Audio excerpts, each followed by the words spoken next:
Hilchos Talmud Torah, Perek Shishi, the Laws of Torah Study, Chapter 6. And today we move on to the mitzvah of honoring any Talmid Chacham. Yesterday we spent much time on honoring your own teacher. Today we talk about the general mitzvah to honor anybody who is a Torah scholar. It's a long chapter. Let's get right to it. Halacha Aleph. Kol Talmid Chacham mitzvah lehadro. Every single Torah scholar, it's a mitzvah to honor him. V'afal pi she'eino rabo. Even though he isn't your teacher. Shene'emar, as it says, mipnei seva takum, in front of the elderly you shall rise, v'hadarta pnei zaken. And you should show respect to the face of an elder. Literally, it's talking about old people. But the sages interpreted this verse, zaken. Who is the elder? Zeh shekana chochma. That's the person who acquired wisdom. It's not about old age. You have to be wise. Ume'ematai chayavin la'amod mipanav. From when do you have to stand in front of a Talmid Chacham? I guess the basic way to honor is to stand up in his presence.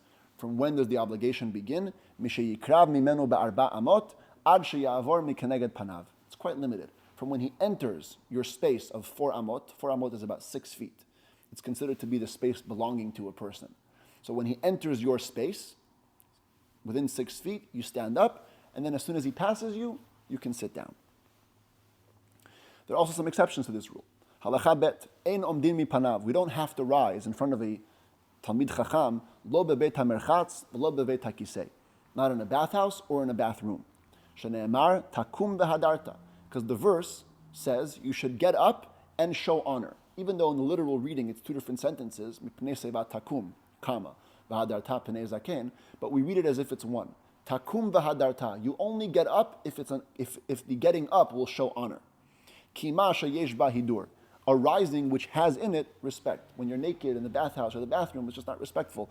You don't show more respect by rising. Similarly, ve'ein ba'alei umanuyot chayavin la'amod mipnei talmidei chachamim.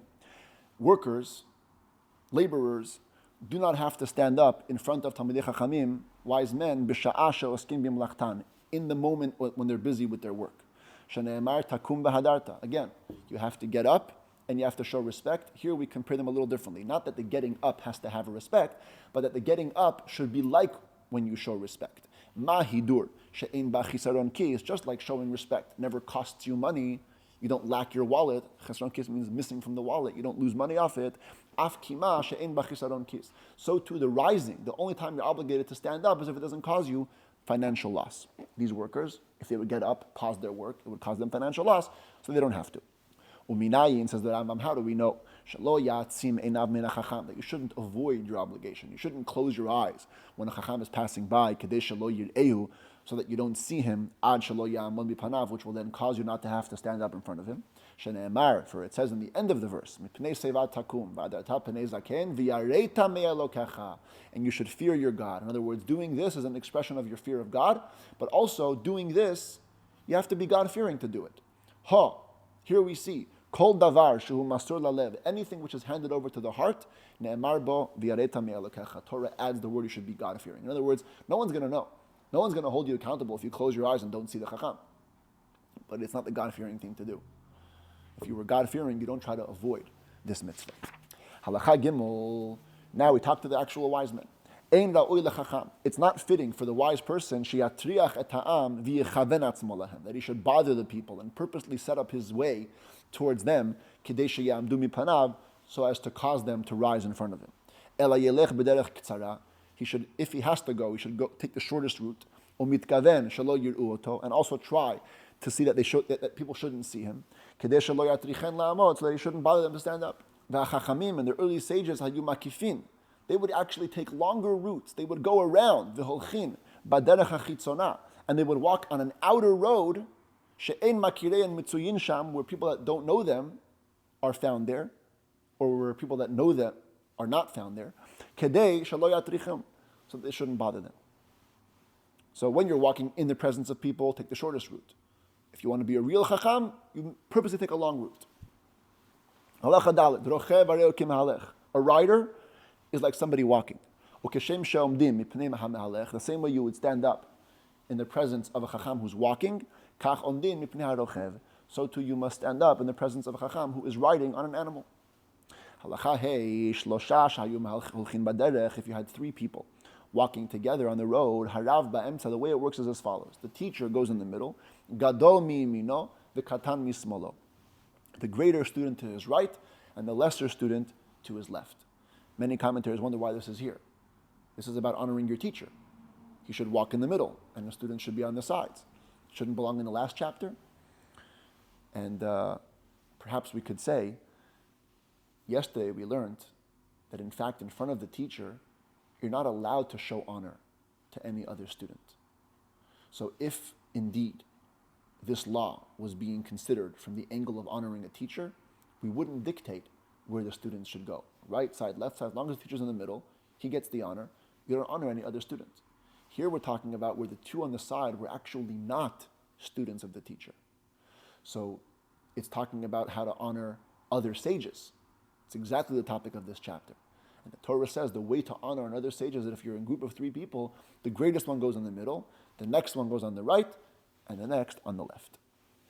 Halachavav, haro'eh chacham, if somebody sees a regular wise man, and here as the commentaries explain, we're talking about not in the house of study, talking about in the marketplace. Random, you're walking outside and you see a chacham, you see a wise man. Eino omed mipanav ad sheyagia lo la'arba amot. You don't have to stand up until he reaches your space, your 4 amot, your area of 6 feet around you. The kevan sha'avar yoshev, and after he passes, you sit down. This is a repeat of what we said in the beginning of the parak, just as an introduction to what's coming now, the contrast. Ra'a av beit din, but if you see the deputy of the high court, the beit din of 71 judges had a nasi, he was the guy who was the head, and the av beit din was second in command.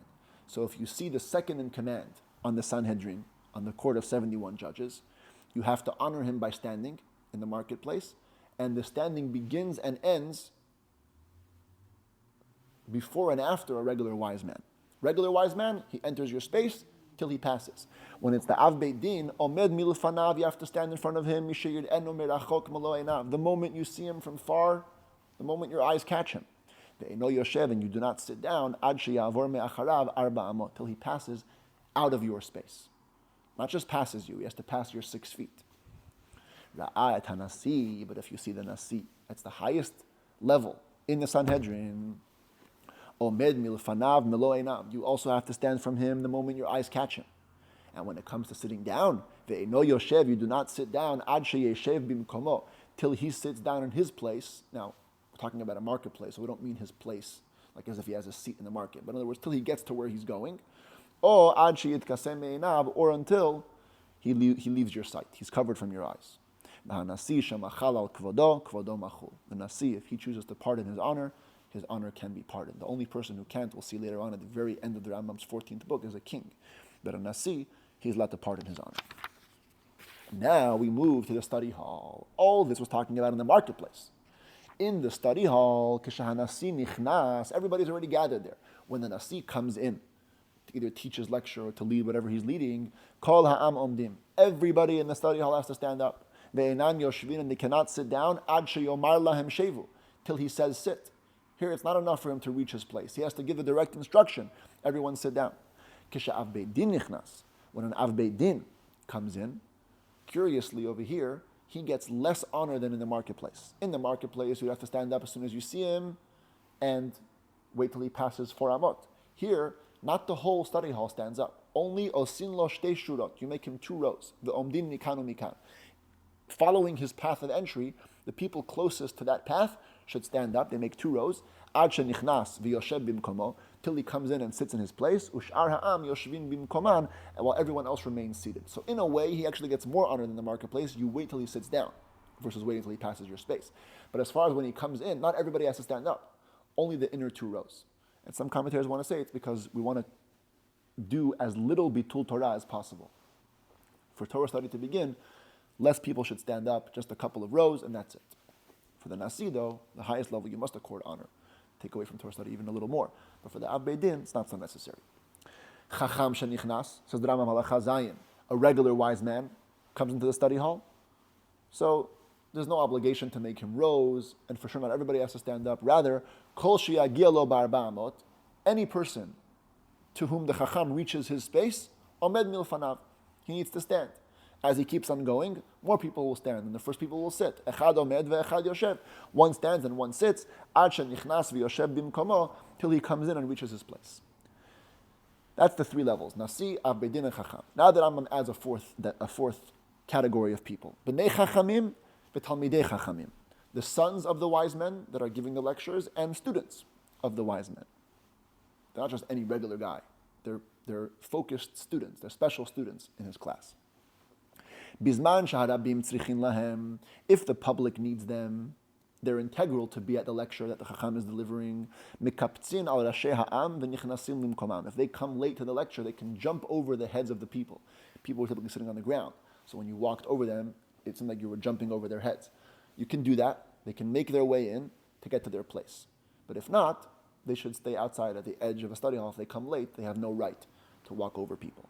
The ein shevach, the talmidei chachamim sheyikansu la'achara, but it's not praiseworthy for students of the wise men to come in last. Come in when you come in, and that's it.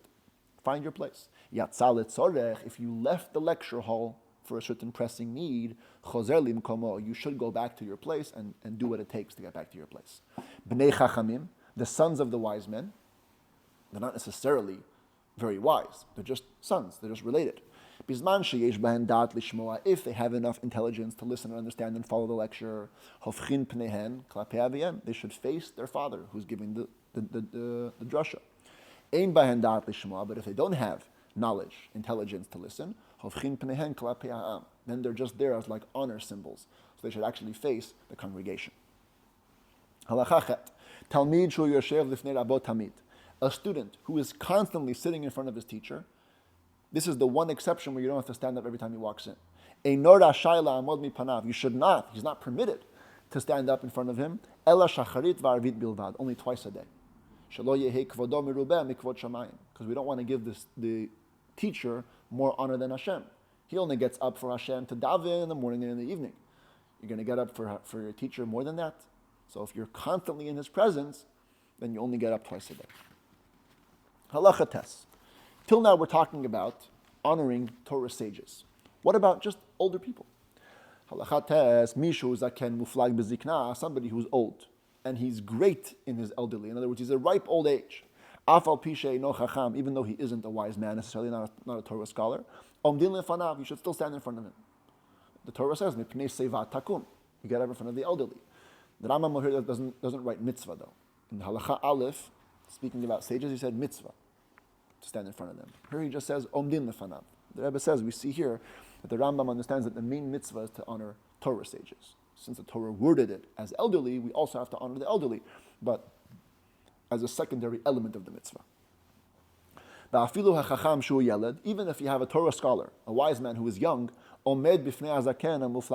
he should stand up and show honor to the elderly man who's in a ripe old age.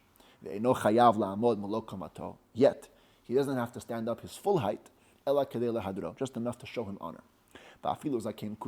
Even a old man who was a kuti. Kuti were not the most Torah-keeping, Torah-observant Jews. Even if he's that, but he's old, we honor him with words, give him a hand to support him as he walks, as it says, in front of the elderly you shall rise, kol seva b'mashma, this implies any state of old age. Halacha Yud, Talmidei Chachamim, the students of the wise men, Torah scholars, Einam yotzim ba'atzman la'asotim kol hakahal, they never go out themselves to do work with the rest of the community. Bevinyan, if it's communal building, v'chafira, or it's communal digging, shel medina, of the province, v'chayotze bahen, or anything like that. Kedei shelo yidbazu b'fnei amei haaretz, they shouldn't be degraded in front of the nation of the land, in front of regular people. A chacham has to hold himself respectably. Similarly, ve'en govin mehen, the binyan hachoma, we don't collect from them. They don't have to pay the communal dues to build walls, v'tikun ha'sharim, or to fix the gates, u'schar ha'shomrim, or pay the guards, v'chayotze bahen, anything like that. V'lo li'tshurat ha'melech, they don't have to pay either for a gift that's being given to the king. Ve'en mechayvim otan l'tin hamas, we also don't obligate them to pay taxes. Bein mas shu katzuv al b'nei ha'ir, whether it's a collective tax going on the entire city as one. Bein mas shu katzuv, whether it's a tax that's levied al kol ish ve'ish, on every single person, a individual head tax. Chachamim don't have to pay that. Shneimar, as it says, Gam ki yisnu bagoyim ata akabtzem. Literally it means, even if they give amongst the nations, I will gather them in. But we are explaining the word yisnu, milashon mishnah, learning. Because they learn amongst the nations, I will gather them in. Redemption will come in the merit of Torah scholars. Vayachelu me'at mimasa melech v'sarim. They will have a little bit of rest from the weight of kings and ministers. In other words, these people who are yisnu, these chachamim who learn in galut, they will get lightened their load from paying taxes. V'chein, another way to show honor to a regular sage is im hayta schora l'talmid chacham. If a Torah scholar had some merchandise to sell, manichim oto limkor tchila, we let him sell first before anybody else. Ve'en manichim echad mibnei hashuk limkor. We don't let anybody in the market sell ad sheyimkorhu, till he sells his wares. And so too if he had a court case. And he was amongst a line of a lot of litigants, a lot of court cases. We put him first, and we also allow him to sit in court. And this is a bit problematic because there's a famous mitzvah that we don't show any person honor in court.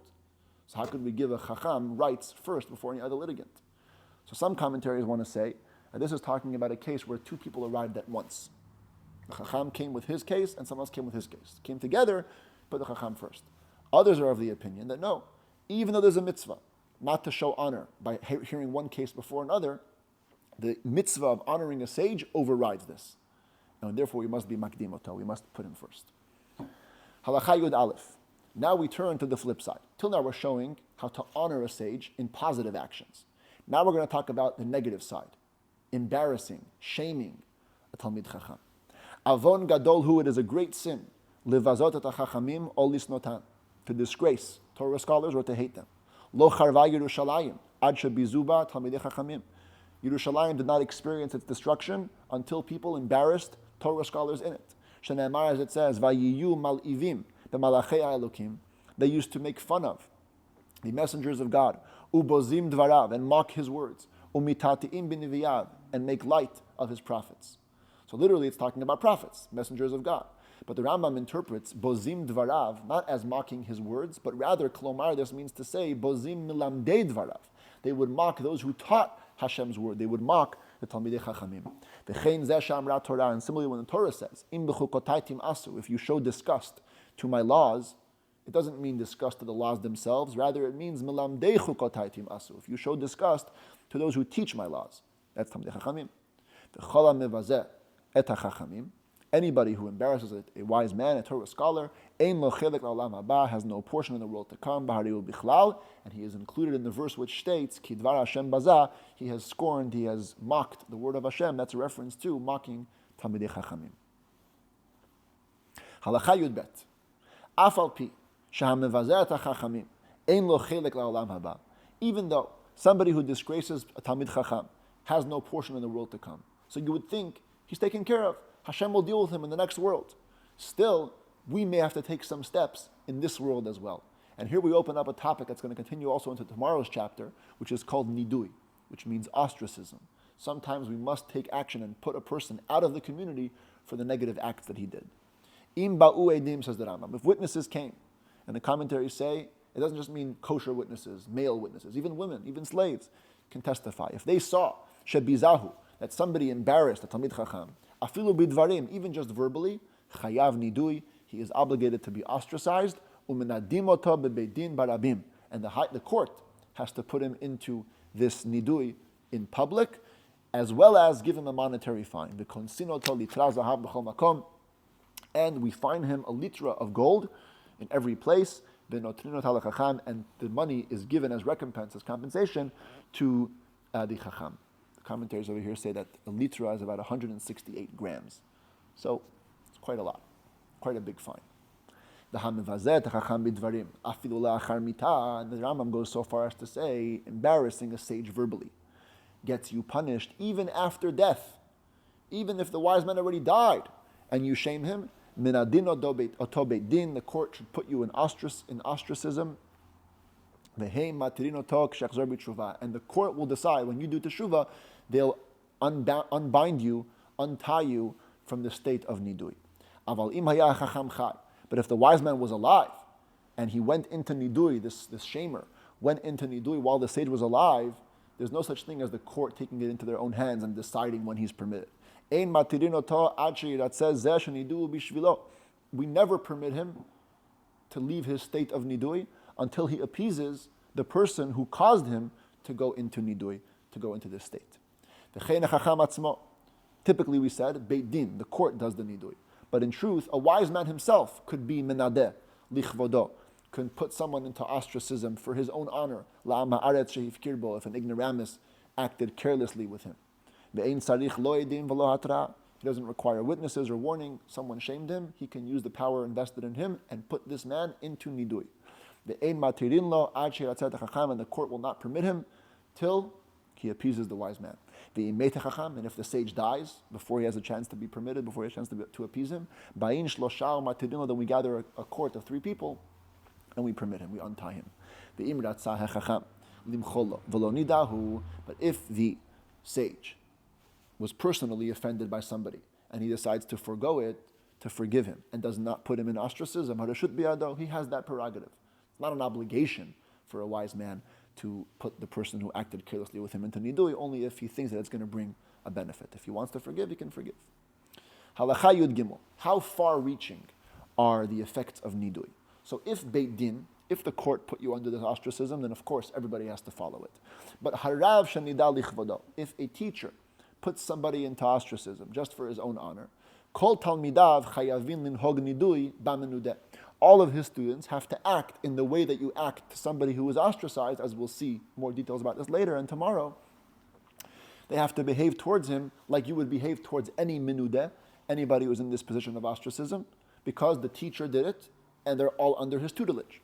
Aval talmid shenida lichvod atzmo, but if a student who was a Torah sage, and therefore is able to do this, he puts somebody into ostracism for his own honor, ein harav, this student's teacher, is not obligated, is not chayav linhog bo nidui, to behave as you would behave to somebody who is in ostracism. Aval kol ha'am chayav linhog bo nidui. But everybody else who is simpler on a lower level than this student, they do have to behave towards him like somebody who is ostracized. V'chein, similar rules, menudel nasi, menudel l'chol Yisrael. Somebody who is ostracized by the nasi, by the head of the high court, is considered ostracized to the whole Jewish community.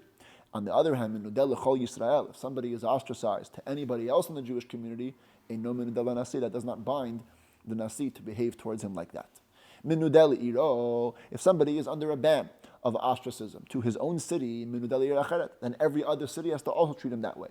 But menudel ir acheret, if somebody from this city has been ostracized by another city, ain't no menudel iro, that doesn't necessarily mean that he is considered to be in nidui for his own city.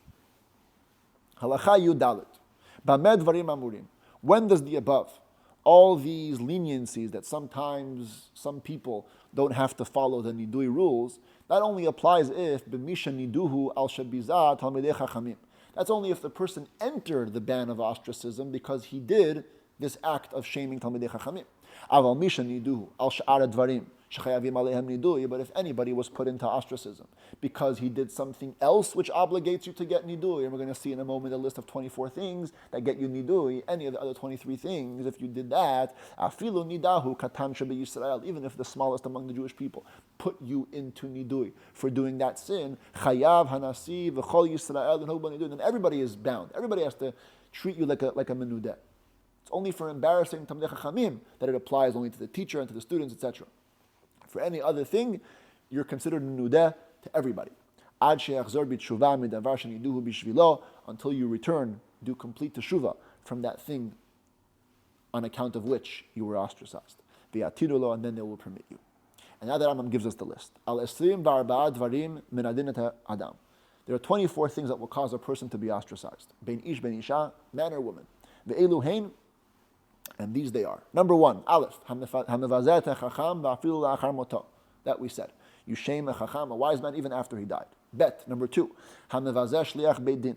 You embarrass, you shame a messenger of the court. Gimel. Number 3, hakoreh lechavero eved. You call your friend a slave. It was a very derogatory nickname. You can be ostracized for that. Dalet. Misha shalchulo bet din. Somebody who the court sent him a summons or a subpoena. V'kavu lo zman. They set a time for him. V'lo ba. And he didn't show up. Ostracized. Halacha hey, Number 5. If you treat cheaply anything that's from the sages, not Torah law, and you treat it cheaply, certainly if you cheat something Torah, biblical cheaply, then you get ostracized. Vav, number 6. You did not accept the court's ruling. We put him into ostracism until he pays up what he has to pay up. Zayin, number 7. Somebody who has in his possession something which damages. A bad dog, a weak ladder. We put him into nidui, into ostracism, until he removes his damage. Chet, number 8. If somebody sells his property to a non-Jew, to an idol worshiper, we put him in ostracism until the Jew accepts upon himself kol ones, any problems, any damages sheyavo min ha'oved kochavim liyisrael chavero ba'al hametz, that will come from this guy to the Jewish person who used to be his neighbor, who will now be the guy's neighbor, and be forced to suffer at the hands of this oved kochavim. So you sell your land, that's bad news. The commentaries discuss what if the Gentile was offering more than the Jew. Some say that's okay, some say it's still not okay. You should always sell to a Jew. Tet, number 9. Hame'id al Yisrael ba'arkaot shel avdei kochavim. You give testimony about another Jew in a non-Jewish court. V'hotzim mimenu be'eduto mamon shelo kedin Yisrael. And because of that testimony, if as a result of that they took away money, the person that you testified against lost money, not in accordance with Jewish law, minadinoto ad sheyeshalem, we put this person in ostracism until he pays up the loss that he caused. Yud, number 10, tabach kohen, a kohen who is a butcher, she'eino mafrish, or a slaughterer, she'eino mafrish matanot v'notnan mekohen acher, who does not separate the gifts and give them to another kohen, minadinoto ad sheyiten, we put him in ostracism until he gives it. Every time a Jew slaughters an animal, certain types of animals, he has to take the zroa, l'chayayim, and keva, the foreleg, the right foreleg, the cheekbones, and part of the stomach, and give it to a Kohen. But if the slaughterer himself is a Kohen, he would think, maybe I could take gifts for myself. No, you must give it to somebody else, another Kohen. If you don't, you deserve nidui.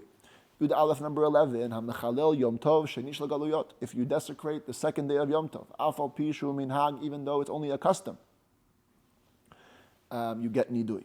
Again, fascinating hashgacha pratit, divine providence. Today's Rambam is being learned on the second day of Shavuot, Yom Shenish Lagaluyot. Although it's fascinating as this, without getting too much into it, the second day of Shavuot is actually more stringent than the second day of any other holiday. The second day of any other holiday was only added misafek, out of doubt. But Shavuot, we always know when Shavuot is, because as soon as you know when Pesach is, Shavuot is 50 days afterwards. So the second day is almost, because the sages said we're still going to keep it, so it has a level of it's not just safek, not just out of doubt, but vadai. It's a certain day. We for sure have to keep the second day of Shavuot because the sages said so. Yud Bet, number 12. If you do work on Erev Pesach after midday, you deserve nidui. Yud Gimel, number 13. Hamazkir Shem Shamayim levatala ol lishvuah b'divrei havai. You mention God's name for no reason or for a useless oath. You get nidui. Yudal, number 14. Hameviat harabim u'dichidul Hashem. You bring the public to do a desecration of God's name. Tedvav. Number 15, Hameviyat harabim lidei achilat kadashim b'chutz. If you bring the public to eat holy sacrifice, sacrificial meat, outside the temple grounds. Ted Zayin, number 16, Hamechashev shanim v'kovei chadashim. If you decide the Jewish calendar, years and months, b'chutza la'aretz, outside of Israel, also ostracism. Yud Zayin 17, Hamachshilat ha'iver. If you make a blind person stumble physically, or you give bad advice to somebody. Yud Chet, Hama'akev harabim milasot mitzvah. You stop the public from doing a mitzvah. You're obligated to be ostracized. Yud Chet 19, Tabach sheyatzat trefa mitachat yado. If a butcher allowed a non-kosher animal to leave his hand, and he should have been much more careful, and we find out, he gets nidui. Chaf, number 20, Tabach shelo badak sakino lifnei chacham. A butcher who did not check his knife before he slaughtered in front of a person, a Torah scholar. Chaf Aleph, hamakshat moladat. Somebody who purposely brings himself to get an erection, that deserves nidui. Chav Bet, number 22, Misha Giresh et Ishto, a person who divorced his wife, and then the Asab Beino Beina Shutafut, he makes a partnership between them, or Masar Matan, or some business deal between them, Hamevi'in Lahem, which bring them and cause them, Lihizakek, Zelazeh, to need under each other, to need each other, to be in contact with each other. Kishayavo Lebedim, when they come to court, ever, to settle a dispute about this business dealing, min adin otam, we put them into nidui. Chav Gimel, number 23. Chacham sheshmoa Torah, a wise man who has bad rumors circling around him. And Chav Daled, finally, number 24. Haminadeh mishe no chayav nidui. If you put into ostracism somebody who shouldn't have been ostracized, then you yourself have to go into being ostracized. Umesaymin betov. We always finish with something good.